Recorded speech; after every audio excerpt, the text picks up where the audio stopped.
Hi there kids, welcome back to English Hero, and right now we are going to have a new topic that's going to be clause. Okay, let's try to define what is a clause and identify the major types of clause. There are several types of clause, but clause have two major types. But before we dig into that, let's try to define what is a clause. So let's read all together. A clause, 1, 2. A clause is a meaningful combination of words because it can express a complete thought. Based on this definition, this sounds familiar. Isn't it?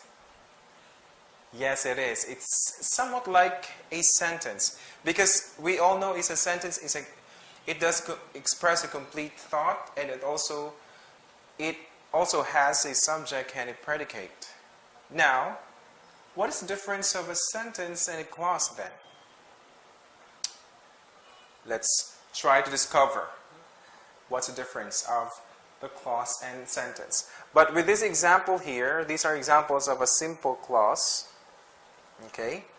So, he laughed. He sings songs. The dog is barking. Okay, just like a sentence, it has a subject. He. Okay, these are the subjects here. Usually subject starts, or we can find the subject in the beginning of the sentence. So we have he, and the dog. And our predicate is usually in the form of a verb. So we have laughed, sings songs, is barking. These are our predicate in these sentences. Now, I have asked you earlier, what's the difference of a clause and a sentence? Can you give me anyone who can give me a sentence? Oh, let's try to have an example sentence here. Okay.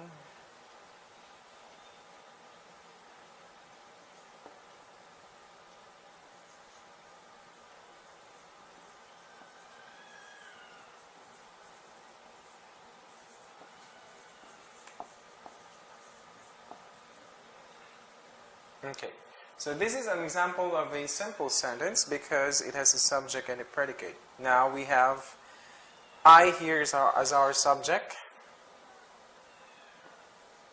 Will buy some donuts is our predicate. Okay, so this is an example of a sentence, but in this sentence can you find a clause? A simple clause, just like these clauses here. Anyone? I will buy. Very good. I will buy is a clause. But what about some donuts? Would this be considered a clause or not a clause? Later on we will discover if this clause here, or if this these words here is a clause. Okay, group of words rather. So, a clause then can be found in a sentence. So that's the only difference. Okay, so it's like a clause is like a one of the composition of a sentence. Okay. For clause, it actually has two major types. We have the main clause, which is also considered or known as independent clause, and the subordinate clause, which also known as dependent clause. Now, what's the difference of the two? From the word independent and dependent. Independent meaning not dependent. Dependent, it is dependent on something. Okay? So for main clause, anyone who has an idea what is a main clause? A main clause is a clause that can stand alone, and it expresses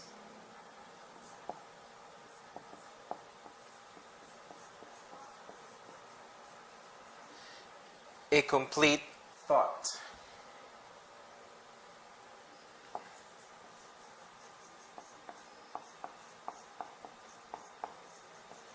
So when you say it expresses a complete thought, it does have a subject and a predicate.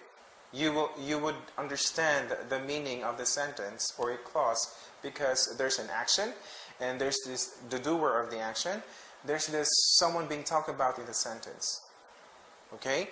So that's a main clause. It can stand alone and it expresses a complete thought just like a sentence. However, for subordinate clause, from the definition, or from the other term, it's a dependent clause. It's dependent on another clause. Okay, so that's the meaning of subordinate clause. Opposite to main clause, subordinate clause or dependent clause, it cannot stand alone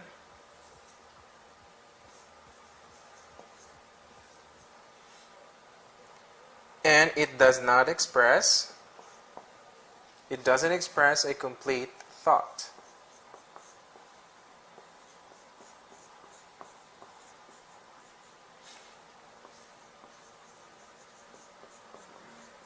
Okay, now we go back to the given example here. Thought. Okay, so it does not express a complete thought. It cannot stand alone. So going back to this example, I will buy some donuts. Which one here do you think is our main clause? The one being encircled or just the one being underlined? Based on the definition. The one encircled. So I will buy is our main clause. Some donuts is our subordinate clause. So that answers the question that we had earlier, that is some donuts a clause? Yes, it is, but it's classified as a subordinate clause or a dependent clause because without I will buy words here, this group of words, if we're going to read some donuts alone, it doesn't express a complete thought. But if we're going to put something or pair it with another clause, that I will buy some donuts, it already expresses a complete thought or meaning. Okay? So, I hope I made myself clear. Thank you so much. That's all for today in this video. In my next video, we're going to discuss further about the different kinds of subordinate clause. For subordinate clause, just a heads up, we actually have 3 types. We have noun clause, adjective clause, and adverb clause. And that's what we're going to discuss in my next video. Thank you so much for watching. Enjoy the rest of your day and take care. Bye-bye.